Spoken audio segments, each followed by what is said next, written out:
به په خپله زندګۍ کې سکون څنګه حاصل خبره څه ده چې یاره دا ولې دا خلک داسې نن سبا ټینشن طرف ته تللي دي، ذهني سکون ختم شوی دی او هغه ته په کومو طریقو باندې سکون حاصلېدلی شي. او دا هر چیز تعلق د دې دماغ او زړه سره لري.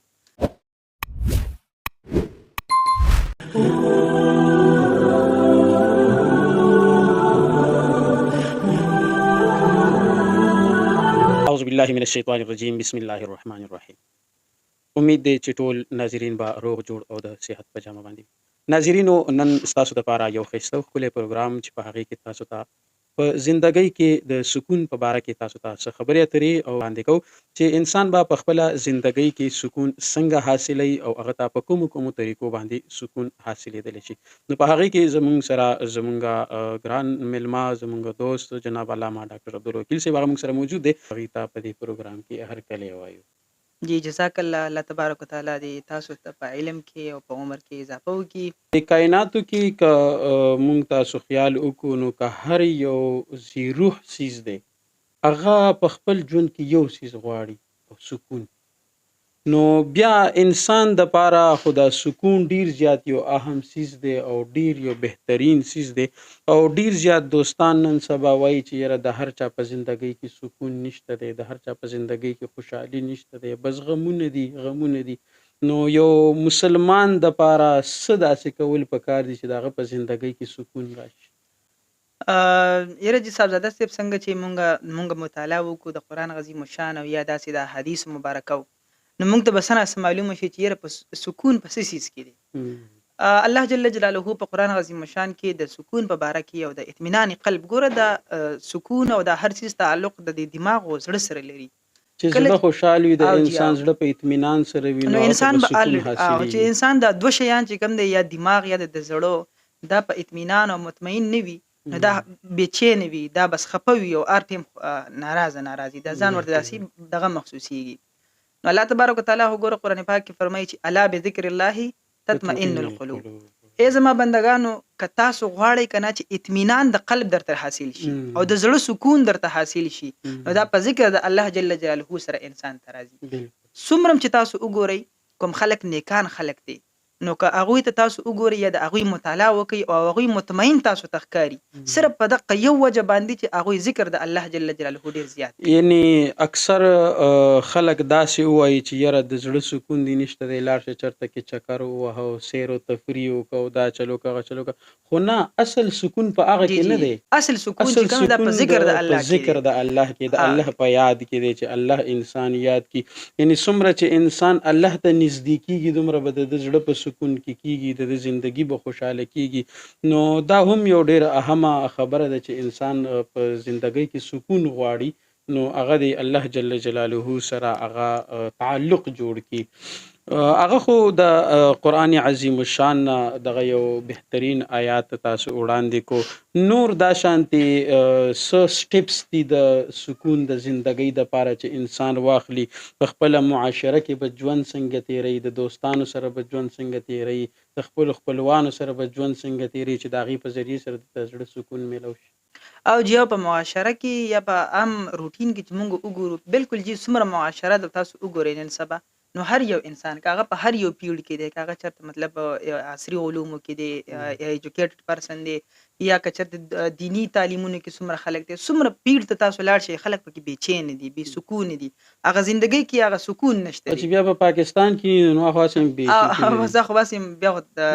خو زه دا اصل خبره څه ده چې یاره دا ولې دا خلک داسې نن سبا ټینشن طرف ته تللي دي، ذهني سکون ختم شوی دی او هغه د زندګۍ نه هغه ټوله ښکلا او خوشحالي تللې ده. ګورئ جی یو خو زمونږ چې د معاشرې ته مونږ وګورو، زمونږ ماشومان دي که غټ دي که واړه دي، نو دا موبایل یوز ډېر زیات عام دی،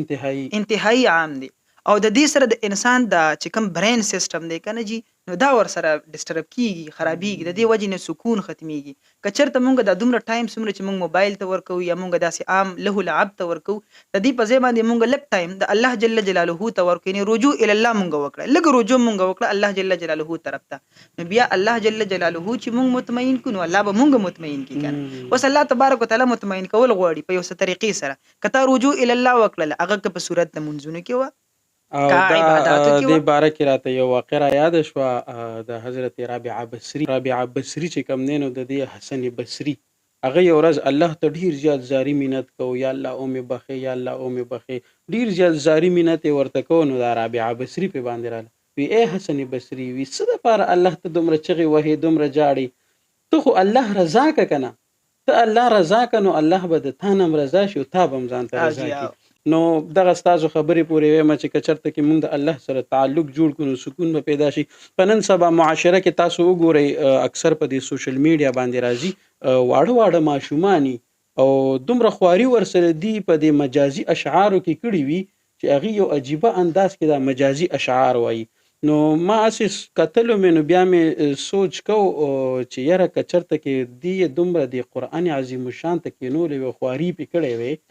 یا دې احادیثو مبارکو ته کښېني او دومره خواري پې باندې وکړي، نو دنه به یو لوی شیخ الحدیث وځي، دې به د دین اسلام دپاره یو غټ کار ګورې الله وکړي. تبارک وتعالی موږ دلته د دنیا ته دې شیانو ته نه یو رالیږلي. الله تبارک وتعالی قرآن پاک کې واضحه پیغام دی که نه چې وما خلقت الجن والانس الا لیعبدون. ګوره ما د خپل مخلوقات که دا جنات دي او که انسانان دي دا ما خپل عبادت له پیدا کړي. اوس مونږ تاسو وګورو د خدای جل جلاله د هدایت لپاره یو کلام دی، قرآن عظیم الشان دی. نو دا قرآن عظیم الشان ګوره دا خو زیات نه زیات 2-3 کاله به ولګي چې دا انسان یاد کړي حفظ باندې. نو که چېرته د انسان مونږ خپل بچي یا مونږ خپل ځانونه د الله جل جلاله د دین طرف ته وقف کو یا د الله تبارک وتعالی دین یاد کو، نو سکون خو پرېږده چې زموږ ته ډېرې زیاتې خوشحالۍ نه حاصلې شي. اصل کې خلک نن سبا په معاشره کې وایي که چېرته کې ما بچی مدرسې ته ورکه، عالم مې ترېنه جوړ که، حافظ مې ترېنه جوړ که، نو بیا به هم دغه چاندې به غونډوي او بیا به د خلکو لاس ته ناست وي. نو یاره جي زه خو وایم دا غلط فهمي ده. غلط فهمي ځکه ده چې ګوري اے بي سي او 1 2 3 دا انسان ته رزق ورکولی شي که نه، او د دا یو ذریعه ګرځېږي د دغه دپاره د رزق قال الله قال نو رسول قال الله الله به قال څنګه نه رسول یا ګرځېږي؟ حدیث یا کلام الله دا به څنګه د رزق یو ذریعه نه ګرځېږي، یو سبب به نه ګرځېږي. او تاسو معاشره کې وګورئ اطمینان والا او سکون والا زندگی څوک تیری؟ آیا علما ایجوکیټډ تیروي. پرسن یا علما؟ حافظان خپل زندگی تیری یا تعلیم والا؟ معاشرې ته وګورئ که نه په خپله پته لګي بالکل چې څوک. حقیقت دی. نو ګورئ معاشره کې سکون او هر څه چې راځي که نه دا په دین سره راځي. رزق ختمېدل په دین سره نه کېږي چې یو انسان او رزق خو هسې هم د هر انسان مقرر دی، او جي که او څومره دی محنت وکړي او د ده په قسمت کې نه وي نو هغه ته هغه نه میلاویږي. هغه یو قول دی چې که چېرته کې یو دانه ستا په قسمت کې او د غر په بیخ کې پرته وي نو تا ته به رارسېږي، او که ستا په قسمت کې نه او ستا د شونډو تر منځ هم پرته وي نو هغه به تا نه چې کوم دی نو غورځېږي او هغه به ختمېږي، تا ته به نه در رسېږي. نو یقینا خبره ده چې یو عالمان چې کوم دي علما دي ډېر زیات سکون ورته کپړې د حاصل هغوی دی. ښه وي، د هغوی زندګي ښه وي، د هغوی مطلب څومره اگر که د هغې په پیسو لحاظ سره چې کوم دی نو هغې کمزوري وي. لکه عجیبه خبره دا ده چې ګورئ په هر مدرسې کې تاسو وګورئ تاسو په خپله مدرس پاتې شوي یې 10,000 15,000 او 8,000 9,000 دا د عالم یا د حافظ تنها ده. او بهر معاشره کې تاسو وګورئ د یو ډاکټر میډیکل سایډ طرف ته تاسو وګورئ یا انجینیر شو یا ټیچر شو، دغه 1.5 لاک 2 لاک او 3 لاک روپۍ دغه چې کوم د سیلري وي تنخوا وي، خو په هغې کې هغه بې سکونه وي، سکون ورته نه وي. او یو عالم په 6-7,000 کې څنګه خوشحاله دی؟ وجه دا ده چې د عالم او د حافظ د الله جل جلاله دین طرف ته رجوع کړی ده، برکت دی پکې. او جیا او دغه انسان چې کوم دی دا د الله جل جلاله. زه کې یو په فیسبوک باندې یو ویډیو مې کتله د 400 یو لوی عالم دین ستر عالم دین شیخ الحدیث شیخ ادریس صاحب دا قصه کوله چې یاره زه ماته یو کس رالی دغه شانتې یو لوی ډاکټر پروفیسر، هغه ماته چې یاره شیخ صاحب تاسو په دې دومره لږو پیسو باندې څنګه ګزاره کوئ؟ ما ورته چې زما 15,000 یا 7,000 تنخوا ده، نو چې په دې څنګه ګزاره کې؟ نو خبرې اترې کولې بس ما ورته چې کېږي الله پکې برکت اچوي دا اچوي. نو کله چې دغه پروفیسر دا ډاکټر زمانه پاسېدو نو ماته په لاس کې 15,000 روپۍ کېښودې. چې کله راته په لاس کې 15,000 روپۍ کېښودې ما ورته چې زموږ په تنخوا داسې ګزاره کېږي، یو هم راشي راته لږې راکړي بل هم راشي راکړي. نو د علماو ته داسې خلک شته دی چې د مشران وایي چې دا دنیا د ښو خلکو د مخ آباده ده او ښه خلک موجود دي، د هغې د وجې نه چې کوم دی نو د دنیا آباده ده. نو یقینا خبره ده چې خپله معاشره کې انسان زندگی تیروي په یو داسې طریقه باندې تیره کړي چې هغه ته سکون حاصل وي. خو نن سبا په معاشره کې که موږ وګورو نو سکون موندل ډېر زیات مشکل کار دی، ډېر انتهایی مشکل کار دی په معاشره کې سکون موندل. هغه وجه دا ده چې اخرت لا راغلی نه دی او هر سړی په خپلو خولو کې ډوب دی او چې ځان ځالي ده او جو سود هغه د چا نفسي خبره د او قیامت په ورځ نه بس سٹارټ ته کنه ټول هر څوک بس نفسي ده کرور دی که مشر دی که کشر دی هر څه په یو خپل یو بل سره انسان چې کوم دی نو هغه کوآپریشن نه کوي چې کوم په کار دی که چېرته کې موږ په معاشره کې دا سوچ وکړو چې زمونږ د یو بل ته ضرورت دی زما تا ته ضرورت دی ستا ما ته ضرورت دی ستا بل ته ضرورت دی که موږ د یو بل ضرورت په خپل ځان باندې راواچول نو یقینا چې د هر چا زندگی به خوشحاله شي د هر چا زندگی به ښه تېره شي نو دا هم یو ډیره اهمه خبره ده چې په انسان په معاشره کې سکون حاصل کړي خو که موږ وګورو د خپلې معاشرې دپاره موږ مشران څه نه کوي هر چا هر څه وکړل خو بس صرف یو کمې زمونږ په معاشره کې دا پیدا کیږي چې بېدیني ډېره زیاته شوله فحاشي ډېره زیاته شوله هر سړی چې کم دی نو درجه که تاسو وس ټیم کې وګورئ کنه او بیا مطلب 2026 27 28 ته مخکې بیا دا کم وخت را روان یو دا معاشره دغه شانتي رواني نو دا به بیخي بل سایډ ته لاړ شي ځکه د موبایل یا دا سیزونه به خلک فرض وګڼي دا ډیر زیات خسته شي دی دینه غیر لایف امپوسیبل نه دا سینه ده کچرته مونږ د دې مخنیوي ونه کو مونږ د خپل کشرانو یو خطر بیت ونه کو دا نو څنګه چې مونږ به چینه یو زمونږ ژوندۍ به سکون ده مونږ کشرانو د دینه په ډبلی هغه به بیخي به چینه هغه به بیخي به سکوني نو د هغه د پاره زمونږ د یو سکون ورکولو د هغه د اطمینان ورکولو د پاره زمونږ فرض دی زمونږ حق دی چې مونږ خپل کشرانو ته خسته ژوندۍ ورکو باندې وساتو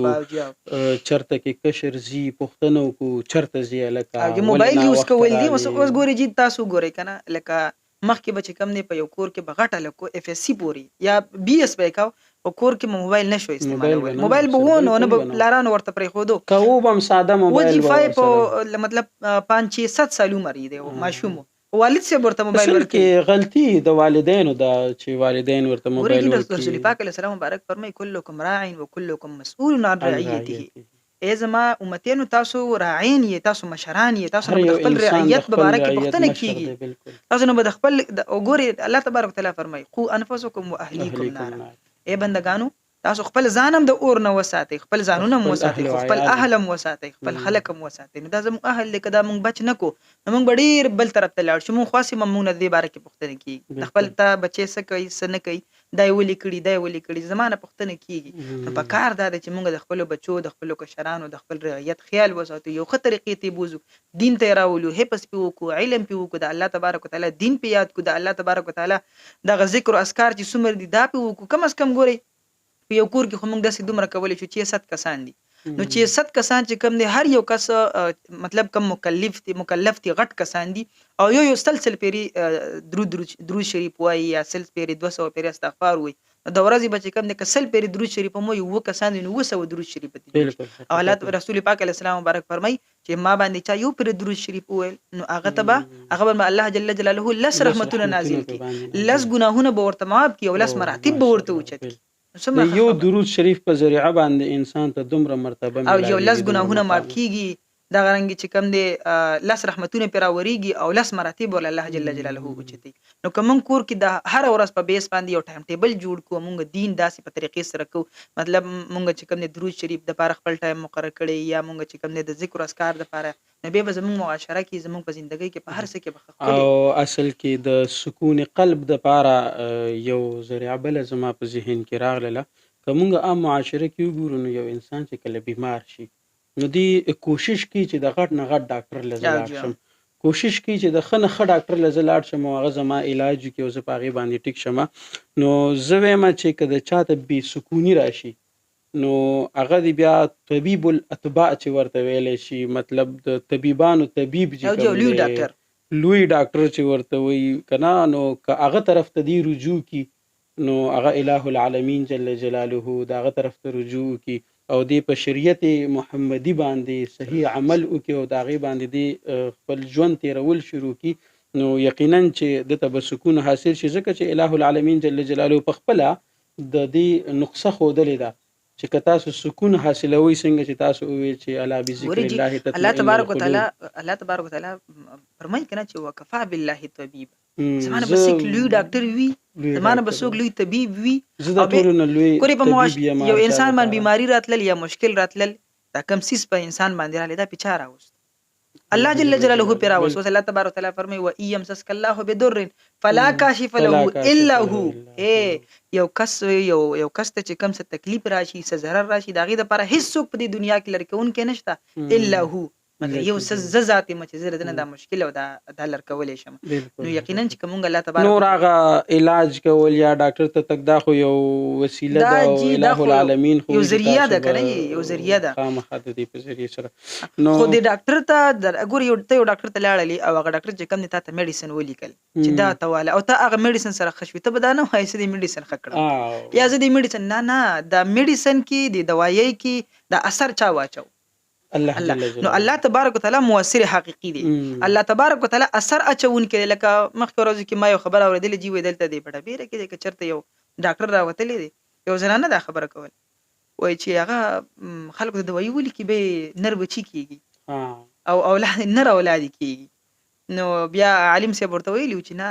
دا دغه دوايانو سره نه کیږي دا الله تبارک وتعالى ور کوي خو بیا و چې نه کنه څومره کسان تللی دی او د چا زنانه داسې دغه اولاد کېدل کنه جی او خزي اولاد نو بیا چې کوم دی غلط تلی هغه ته میډیسن لیکل دي نو نور اولاد شوی دي نو ما ورته چې ګوره د دوايي کې چې کم اثر واچو دا چا واچو دا الله واچو نو اصل کې مؤثر حقیقي الله شو نو دا اثر کدي الله جل جلاله په دې دوايي کې نه وی اچول آیا د دوايي باندې بچرته نور اولاد شوی نه دی نه به وي شوی دا اهم خبره ده دغه شانتي ک انسان په دنیا کې د یو خصوص تعریف کوي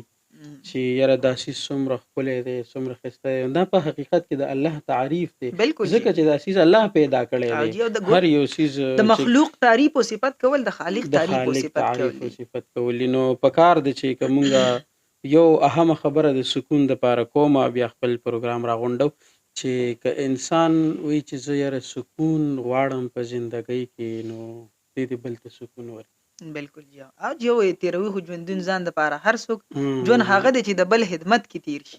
تیروي ژوندون د ځان د پاره هر څوک تیروي خو ژوندون ځان د پاره هر څوک ژوند هغه د چې د بل خدمت کې تیر شي د بل خدمت کې تیر شي خو نن سبا داسې معاشره ده چې ډیر په ګرانه به دغه شعر باندې عمل کوي او جی ډیر په مشکله باندې په دې باندې عمل کوي نو پکار دی چې هر یو انسان بل ته سکون ورکړي زموږ د دې پروګرام مقصد هم دا معاشره کې امن راوستل په معاشره کې د شریعت په رڼا باندې د خلکو زندگی ښایسته کول او صرف یو مقصد به وي د علماو او د دین کردار معاشرې ته ښودل او په معاشره کې د علماو او د دین اسلام کردار څه دی